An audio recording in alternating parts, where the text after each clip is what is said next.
আসসালামু আলাইকুম, সবাইকে ঈদ মুবারক। পবিত্র ঈদ উল ফিতরের সবথেকে খুশির মুহূর্ত আছে ভাই সবাই একসঙ্গে নামাজ পড়া। আলহামদুলিল্লাহ, আল্লাহর রহমতে এবার বৃষ্টি না হয়ে আমরা সবাই একসাথে এবার ঈদগাহে নামাজ পড়তে পারি। এই একসঙ্গে নামাজ পড়ার যে আনন্দটা এটা বলে বোঝানোর মতো কিন্তু ভাই সত্যি বলতে এই যে ঈদের আনন্দ এর থেকেও হাজার গুণ বেশি আনন্দ হইতো ছোটবেলায়। কথায় আমি যখন ছোট ছিলাম ভাই তখন যে কি আনন্দ হইতো ঈদ আসে, আর আল্লাহর কাছে একটা জিনিসই চাইতাম, আল্লাহ যেন এই ঈদে বৃষ্টি না হয়, আল্লাহ যেন এই ঈদে বৃষ্টি না হয়। আর কিছুক্ষণ পরে যেহেতু ঈদের জামাত, যে কারণে কিন্তু আমার যে কোয়েল পাখি আছে তাদেরকে খাতি দিতে চলে আসে, কেননা ভাই ঈদের নামাজ পড়ে আসতে আসতে অনেক দেরি হয়ে যাবে, যে কারণে আমার কোয়েল পাখিরে খাতি দিয়ে দিলাম। এই যে কাগজ বলছেন ভাই, ছোটবেলায় কাগজ উঠাতাম না, রাহাই দিতাম, যাতে আমি ভাবতাম মনে হয় এই কাগজ উঠাইলে প্যান্ট হোক পাঞ্জাবি হোক যেটাই হোক না কেন উঠাইলে মনে হয় যে পূরণ হয়ে যাবে, এই জন্য আর এই কাগজ উঠাতাম না, তাই উঠাই ফেলাই দিলাম। আর যেহেতু নামাজের অল্প সময় আছে যে কারণে আমরা রেডি হয়ে বেরোয় পড়বো নামাজের উদ্দেশ্যে ঈদগাহের দিকে।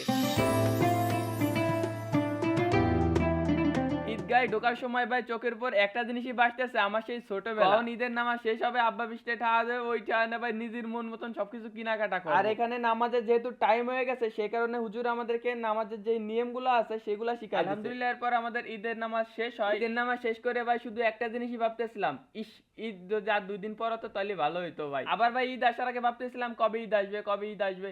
ঈদ আসার পরে ভাই আন্নে মনে আসছে যে ইস আর 2 দিন পরে ঈদ হলি ভালো। তো যাই হোক, যেহেতু নামাজ কালাম সবকিছু শেষ, যে কারণে এখন আমরা কিছু কেনাকাটা করতে চলে আসি। আর আসার পরে দেই ভাই এত পরিমাণ ভিড় যে ঢোয়ার ভাই অপশন। তো যাই হোক, যেহেতু কেনাকাটা করতে হবে যে কারণে আমরা হাঁটা শুরু করে দিলাম। যে দোকানে দেখায় ভাই সেই দোকানে দেই যে সবকিছু ক্লিয়ার হয়ে গেছে, এক কথায় কেনাকাটার কোনো অপশনই নাই। তো যাই হোক, সবাই কেনাকাটা পরে যেগুলা ছিল ওইখান থেকে আমরা কিছু কিছু কিনে নিলাম। ঘুরতে এসে ভাইটার সাথে দেখা গেছে ভাই খুব এতিম, যার পরনের কিছু নাই, খুবই এতিম, সমস্যা নাই।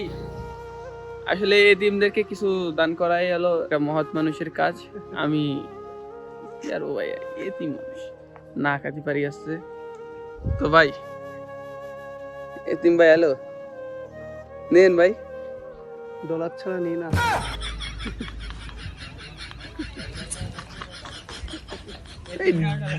ডিজিটাল ভিক্ষু, ডিজিটাল। তো এই তো ছিল আজকের ভিডিও, সবাইকে ঈদ মুবারক।